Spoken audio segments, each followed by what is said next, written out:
In the shadow of one of the darkest chapters in human history, when fear spread faster than truth and silence was often safer than courage, one man made a choice. A choice that would save 669 lives. And yet, for nearly half a century, no one knew his name. It is 1938. Europe stands on the brink of catastrophe. The rise of has already begun to reshape the continent.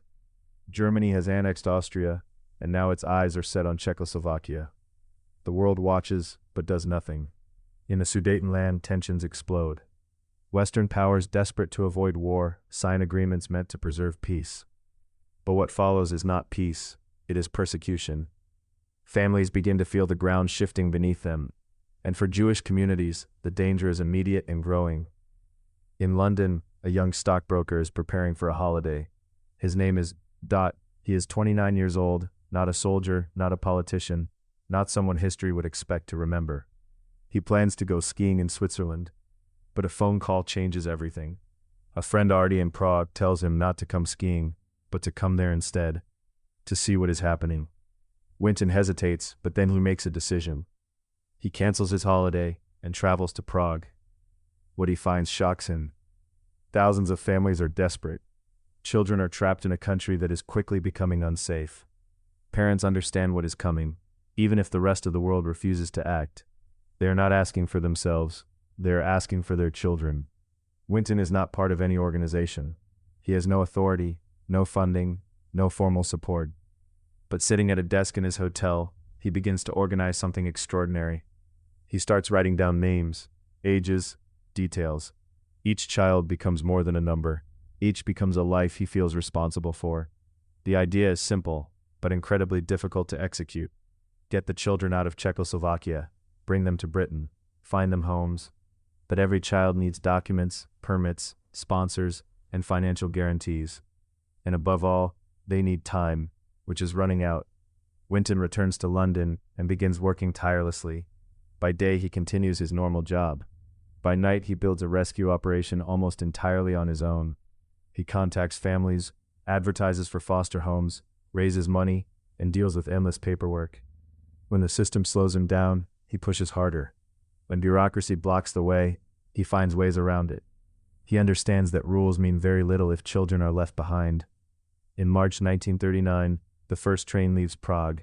It carries children who are leaving everything they know behind. On the platform, parents try to stay strong, but many cannot.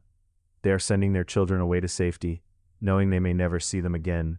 As the train doors close and it begins to move, a quiet and devastating reality settles in. For many families, this is goodbye forever. The trains continue, one after another, carrying children across borders and away from danger. Each journey becomes more dangerous as Nazi control expands. The risk of being stopped or exposed is constant.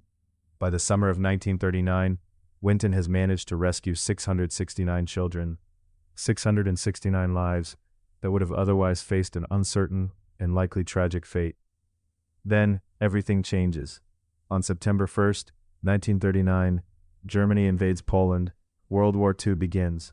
One final train is scheduled to leave Prague, carrying 250 children. They are ready, Borders waiting, close almost packed for instantly. departure. But The the train operation never is leaves. shut down. Most of those children are never seen again.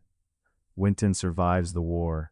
He serves in the military, builds a life, and moves forward. But he never speaks about what he did, not publicly, not privately.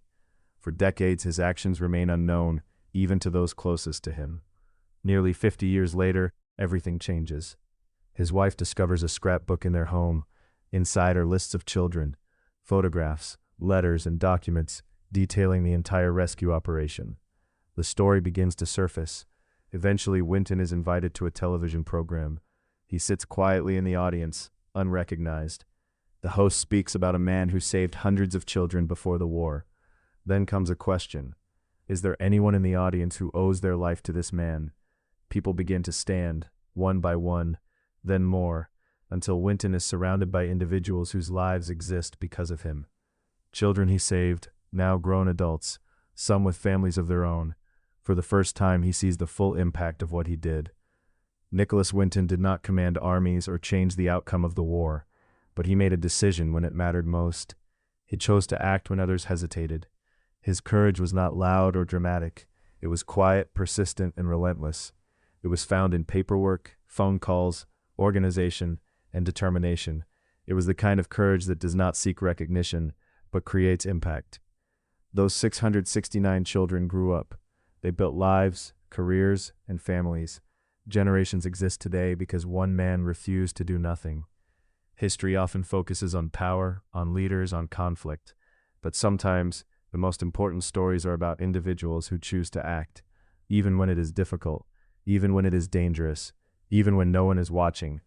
While Hitler expanded his influence and the world stood uncertain, Nicholas Winton worked quietly in the background, saving lives one by one.